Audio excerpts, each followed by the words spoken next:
what they've done is they're creating another bubble, the bailout bubble, which is bigger than the dot-com bubble, bigger than the real estate bubble. The bailout bubble is $12.8 trillion in the pipeline. The government is now being involved in businesses. It's a whole different game. There's nothing to inflate. So we're going to see the tax riots. We predicted them right here in the Trends Journal in December of 2007.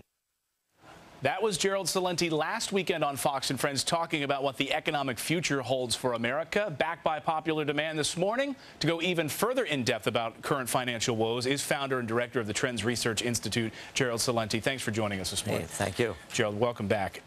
We just heard what you had said there about this '08 panic, this bubble that we're currently in. Take us a little bit more deeply into it. You're looking at these numbers. You're looking at this research. What sort of troubling signs are you seeing? Well, right now, 90% of the economists are saying in a recent poll that the recession is going to end shortly. We're saying this is just the beginning.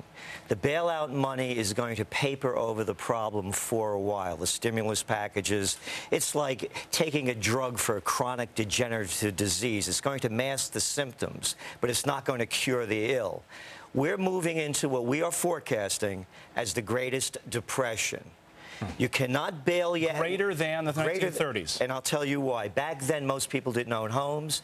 They didn't have credit cards. There was no such thing as a home equity loan. They had a thing called second mortgages. And if you had one, you were a loser. Back then, we had trade surpluses.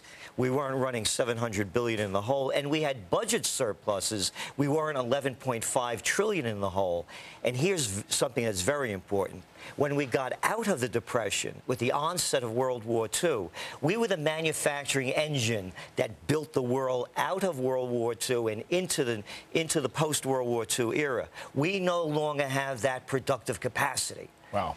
So now, some of our viewers wanted to know a little bit more about you. They said, what is Gerald? A psychic? What is he looking at here? Is he a Republican? Is he Democrat? Where do you fall in that, and answer those questions? What are you looking at to make these predictions? Well, first of all, I'm a political atheist. I don't believe in any of that stuff. Okay, so you're right down the middle. You're looking at numbers. You don't care about party politics. You go to the doctor, you get a diagnosis. That's what it is, and that's what we are. Not good or bad, right or wrong, whether you like it or not. The other thing is current events form future trends. Just look at the data. It keeps coming in every day. But people skew it to fit their own ideologies or their businesses. This is a good time to buy. They have a brokerage firm, whatever it might be. So they're selling something. We're just looking at the facts for what they are. And when you add them up, this is a global depression. You have world trade off, on average, exports coming out down about 20%. Across the board. You've accurately predicted, pinpoint accuracy, the 1987 stock market crash, among other things, popularity of Starbucks, big boom in bottled water, the panic of '08, the bailout bubble. You've accurately predicted all of this. Now, we had some viewers last week that says, okay, now you've told us all of this. What does this mean? Do I take my money out of the market 4 years from now? Are we in trouble? Where do we go from here? Well, we don't give financial advice. I'll tell you what I do. I've been buying gold for years. You can't print phantom money out of thin air based on nothing and producing practically nothing without causing the dollar to devalue dramatically. And it's going to be a worldwide problem. You're already hearing Brazil, China, they're dealing now in their own currencies. They're pushing the dollar away. The other things are, doesn't mean that there's not great opportunities in business. There are. There's going to be huge opportunities in this downtime. The people that are going to profit the most are the ones that are going to understand quality. Average isn't going to make it. So you want to open up that little restaurant, have the best steak sandwich that everybody's going to drive to go see. Right. The best, you want to open up a coffee shop, the best crepe, the best cruller, the best crumb bun. The best of the best is going to make it. It's a very Donald Trump philosophy. He says if you build the best of the best will come to it. Don't shortchange it. Is that right? That's about it.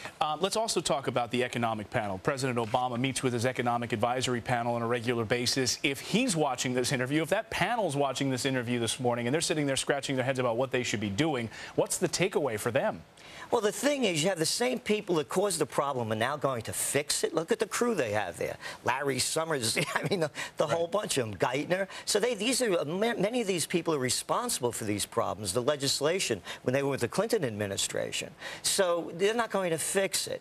We cannot bail out companies like we're doing now. You cannot print phantom money out of thin air based on nothing and not create a worse situation. This is America, the leader of free enterprise capitalism. You rise and fall on your merits. Well, we need more people like you in this country who are doing unbiased research in this regard. You don't have ads in your journal. You don't have all of this stuff sort of persuading you one way or the other. If people want to read more about all of this, where can they find it? Trendsresearch.com. All right, and I will link to that. We'll make sure we have that up on foxnews.com. Gerald Celente, thank you for coming back. Setting the world on fire. Thanks, Gerald. Well, recession skirting the hemline index theory.